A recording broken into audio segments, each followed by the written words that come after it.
Can we go back? This is the moment. Tonight is the night. We'll fight till it's over. So we put our hands up like the ceiling can't hold us. Like the ceiling can't hold us. Can we go back?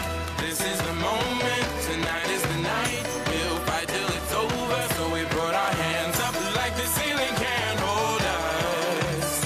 Like the ceiling can't hold us. Nah, can I kick it? Thank you, yeah, I'm so damn grateful. I grew up really wanna go fronts, but that's what you get when Wu-Tang raised you. Y'all can't stop me, go hard like I got an 808 in my heartbeat. And I'm eating at the beat like it gave a little speed to a great white shark on shark week. Wow, time to go off, gone, deuces goodbye. I got a world to see, and my girl, she wanna see Rome. Caesar make you a believer, nah, I never ever did it for a throne. That validation comes from giving it back to the people. Now, sing this song and it goes like, raise those hands, this is our party. We came here to live life like nobody was watching. I got my city right.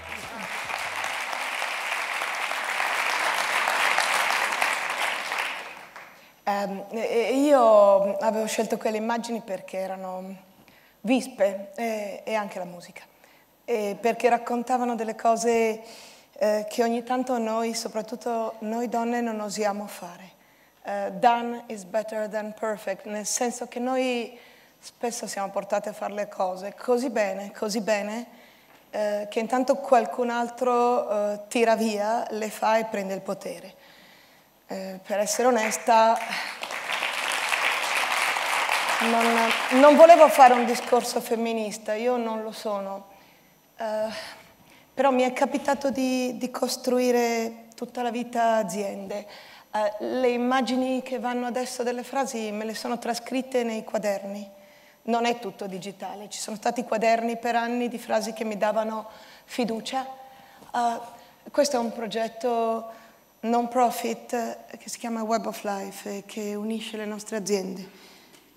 Non profit, cioè il criterio che ci diamo è che insieme reinvestiamo tutto, ci diamo tutti uno stipendio, compresa me, che è molto simile a quello di tanti dirigenti, e il resto serve per fare posti di lavoro e per costruire progetti, perché questa è la mia responsabilità adesso, è la nostra responsabilità adesso, in un'Italia in cui ci sarà sempre meno lavoro e probabilmente il denaro si concentrerà progressivamente, come in tutto il capitalismo occidentale, nelle mani di alcune persone, un po' sempre meno.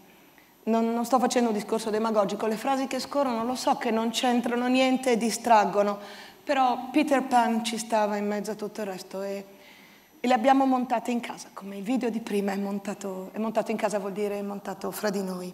Non è niente di così lontano, celebrativo. Ho 55 anni, ho fondato la prima azienda a 23, che stavo ancora finendo gli esami in università. L'ho fondata perché non mi hanno preso come giornalista. Io sognavo di fare ricerca o di fare giornalista. È la verità, io sono andata al Gazzettino, studiavo a Venezia. Quando ho capito che insomma, non funzionavano i miei sogni, mi sono detta mi devo riorganizzare velocemente. Io non resterò anni a sperare di trovare un reddito adeguato in università. Io non ho pazienza di fare la portaborse di un professore. E quindi ho corretto i sogni. E la ragione per cui abbiamo... stavolta l'ho scelto io, questo titolo. È un film che uscirà a Natale di Ben Stiller, che racconta la storia di un uomo, ma potrebbe essere molto anche per le donne, che prima sogna una vita che lui non è e lavora nella redazione di Life. Il trailer è sulla rete, se ve lo guardate è carino, credo. E poi a un certo punto entra nel suo sogno e cambia la sua vita. Allora, per quanto mi riguarda, sono entrata nel sogno presto, ma non perché avevo le idee chiare. Come direbbe Steve Jobs, solo unendo i puntini dopo ho capito il valore delle sconfitte. E mi ricollego alle meravigliose parole di Barbara Stefanelli. Perché io la mia fragilità non la sapevo affatto abbracciare. E siccome non sapevo abbracciare la mia, non sapevo neanche abbracciare quelle degli altri. E quando non ero felice morsicavo. Morsico ancora. Però chiedo scusa. Questo è il miglioramento, ecco, è l'unico miglioramento che ho imparato. Devo dire, l'ho imparato man mano che ho avuto meno paura. Ecco, perché se siamo feroci con noi stesse, parlo al femminile prevalentemente, o con noi stessi, è perché abbiamo paura Io che amo tanto gli animali, imparo che i miei cani ringhiano, non tutti, qualcuno, quando hanno paura di una situazione o quando hanno sofferto prima o altro. E lo stesso fanno i miei figli adolescenti, ci ringhiamo ogni tanto, ma ho imparato ad abbracciare quando mi verrebbe da contrappormi. E per quanto riguarda il lavoro, ho imparato nel tempo una modalità diversa. Sono partita facendo totalmente la padroncina della mia prima azienda. Ho fatto vestiti, moda per tanti anni, prevalentemente questo, quasi solo questo, dai 23 anni ai 43 anni. E mi piaceva tanto comandare io, mi piaceva tanto guidare. È un lavoro bello fare le collezioni dei vestiti, è un lavoro, è come lavorare sui colori, è come lavorare sui materiali, sulle forme. E io sono stata rintanata in questo ruolo per tanti anni, continuavo a sognare di fare tanti figli, era il mio primo sogno, non ho mai smesso, vengo da una famiglia di 5 figli, però non mi venivano e quando li aspettavo li perdevo anche, per cui in realtà ne ho fatte 4, ne ho persi 6 in gravidanza e una in affido, l'unica femmina è arrivata in affido, che è una meraviglia ovviamente. È una meraviglia la figlia.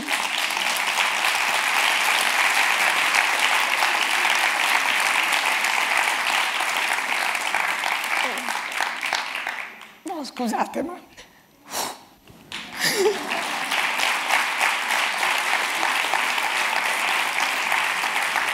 No, è una meraviglia, l'affido perché è un'altra maternità, come dire, in cui ti nasce di colpo una vita davanti, no?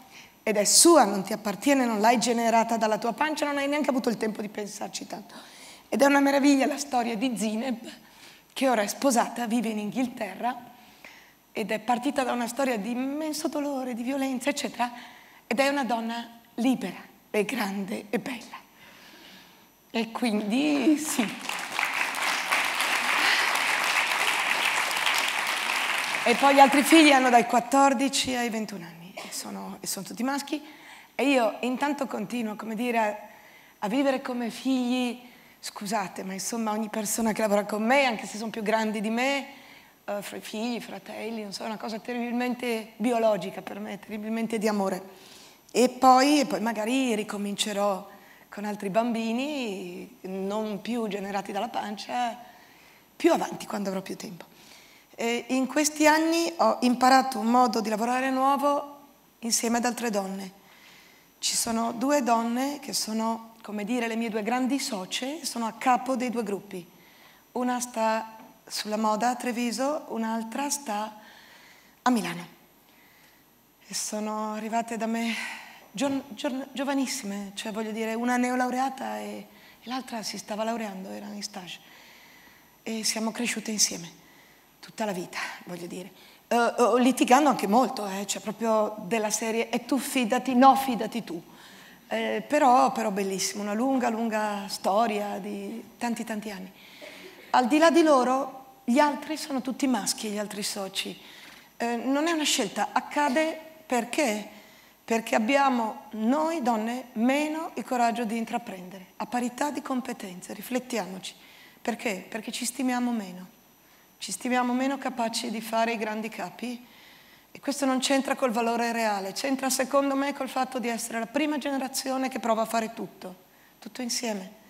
E quindi per me che ho attraversato l'Africa, perché è un continente che mi piace tanto, e ho visto donne con uno sguardo magnifico pestare manioca nei villaggi e la differenza fra loro e me non era l'intelligenza, era il luogo in cui eravamo nate e quello che ci era stato dato di vivere come donne. Io credo che siamo una generazione di frontiera, siamo una generazione pioniera. Mi vengono in mente le donne del West sui carri, quelle che portavano i carri nelle scene del West, no? Gli uomini erano a cavallo, ma loro portavano i carri con la famiglia, col carico, con gli attrezzi dietro per costruire una fattoria, picchettare sul fiume, eccetera. Allora, io credo che stiamo vivendo questo. E credo però che sia un'avventura meravigliosa nella fatica perché a me è accaduto di separarmi 2 volte, cioè mi hanno lasciata 2 volte, sintesi, non volevo io non volevo, io volevo una famiglia per sempre, volevo tanti bambini, volevo essere la mamma perfetta. Però se non mi fosse successo tutta questa cosa qui, io non avrei imparato a lavorare così e non avrei usato il tempo del dolore per costruire con più energie residue che dovevo convertire in qualcosa di buono progetti nuovi. Avrei fatto la cretina, avrei fatto shopping, avrei avuto amanti e storie così. Morale, no, tante sconfitte, piccole o grandi, davvero, al di là dell'immagine mitica. Ho consegnato un libro un po' di mesi fa e nello scrivere è stata una grande autoterapia di riflessione, di mettere insieme, di accorgermi che ogni volta si ripartiva da un errore o si ripartiva da una sconfitta e si ripartiva più forti a partire dall'esserci accolte. Scusa se mi ricollego ancora, io tua utente notturna, perché ti leggo di notte, perché di giorno lavoro e di notte dico premio, si legge e si guarda la puntata. Per cui grazie, ecco, perché veramente mi fai bene. Comunque, a che punto siamo? Siamo al punto che stiamo costruendo, sì, aziende, progetti, alcuni dei vostri colleghi lavorano con noi e li conoscete anche, sapete chi sono, ed è una grande comunità di uomini e di donne, con degli equilibri di potere interessanti perché non funziona normalmente quando si impara a sorridere, a ridere gli uni degli altri e a non giocare il vecchio gioco del comando io. È interessante ed è anche possibile. È possibile, però io sono partita dal mollare le dinastie familiari. C'era un unico fratello che lavorava in Doxa. A un certo punto gli ho detto fuori, scusa, no, ci sono 2 donne più brave di te, non della famiglia, io ho una responsabilità verso tutti e voi direte, ah che tosta. Ma guardate che se i vostri genitori non vi parlano per un po', non è che sia proprio una roba panoramica, per un po' a lungo, no? E la vostra mamma così forte, così brava, vi disapprova. Io voglio dire, io sono una che va in collisione, però avevo tanto bisogno di essere approvata anch'io, no? Da quelli che ho più amato. Non passa sempre dall'approvazione, passa però dalla dignità con cui guardiamo indietro la nostra storia e diciamo non mi vergogno di niente, non voglio più vergognarmi se per caso ho piegato la testa per inseguire un piacere momentaneo, una gratificazione o un successo momentaneo, perché tanto non tiene.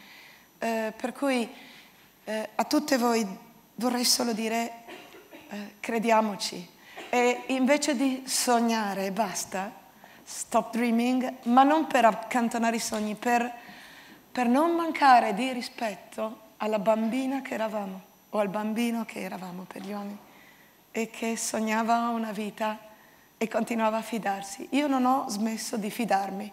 Ogni tanto la prendo sui denti, ma non è grave. Non mi considero idiota per questo. Penso che se non solo non perdo di umanità, ma imparo a volermi bene, errori compresi, imparerò a volere più bene agli altri e avrà un senso diverso tutto.